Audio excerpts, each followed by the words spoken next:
শুক্রবার সকালে Asansol city bus stand থেকে দুটো সিএনজি বাসের সবুজ পতাকা দেখিয়ে শুভ উদ্বোধন করলেন রাজ্যের আইনমন্ত্রী মলয় ঘটক। এদিন এখানে উপস্থিত ছিলেন জেলা শাসক এস পুনাবালা, মহকুমা শাসক বিশ্বজিৎ ভট্টাচার্য, দক্ষিণবঙ্গ রাষ্ট্রীয় পরিবহনের চেয়ারম্যান সুভাষ সরকার, আসানসোল পৌর নিগমের chairman Amarnath Chatterjee, deputy mayor Abhijit Ghatak ও ওয়াসিমুল হক, এমএমআইসি গুরদাস চ্যাটার্জি সহ বিভিন্ন অতিথিরা। আসানসোল থেকে রানীগঞ্জের মেজিয়া হয়ে বাঁকুড়া এবং কালীপাহাড়ি থেকে দেন্দুয়া হয়ে কল্যাণীশ্বরী যাবে দুটো বাসের যাত্রার শুভ উদ্বোধন করেন মন্ত্রী মলয় ঘটক এবং তিনি জানান, শহরের বিকাশের জন্য পরিবহনের উন্নতির দরকার। আগে সরকারি বাসের রুগ্ন অবস্থা ছিল, বর্তমানে সিএনজির সাথে ইলেকট্রিক বাসে যাতায়াত করা যাবে এবং রাজ্যের মুখ্যমন্ত্রী মমতা ব্যানার্জির বাসের ভাড়া না বাড়ানোর কারণে জনগণ এখন বাস করেই যাওয়া আসা করে।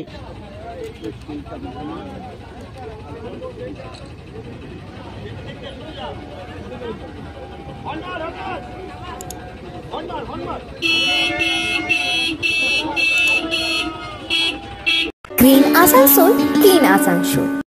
জনগণকে আমাদের সহযোগিতা করতে হবে যাতে করে তাদের কোনো অসুবিধা না হয়। আমরা দেখেছি বিভিন্ন সময়ে বিভিন্ন জায়গায় উদ্বোধক এবং উপস্থিত আছেন মাননীয় মন্ত্রী স্যার, মাননীয় মলয় ঘটক মহাশয়, অনারেবল এমআইসি, লেবার ডিপার্টমেন্ট এবং ল অ্যান্ড জাস্টিস ডিপার্টমেন্ট, আর উপস্থিত আছেন মাননীয় বিশ্বনাথ বারি মহাশয়, সভাধিপতি পশ্চিম বর্ধমান জেলা পরিষদ।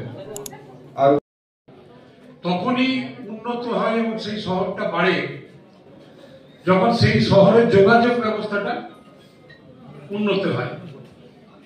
যোগাযোগ ব্যবস্থা যদি না থাকে তাহলে কিন্তু সেই শহর কোনদিন উন্নতি হতে পারে না।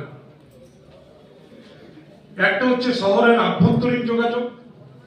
একটু আগে সুভাষ মন্ডল যেমন বলছিল, চিত্তরঞ্জন থেকে রানীগঞ্জ কিংবা বরাকর থেকে জামুরিয়া, বানপুর থেকে চুরুলিয়া, এই শহরের মধ্যে যে যোগাযোগ, এটাও যেমন উন্নতি করতে হবে, তেমনি যেহেতু এটা জেলা সদর, একটা জেলা সদরের সঙ্গে আরেকটা জেলা সদরের যোগাযোগ সেটা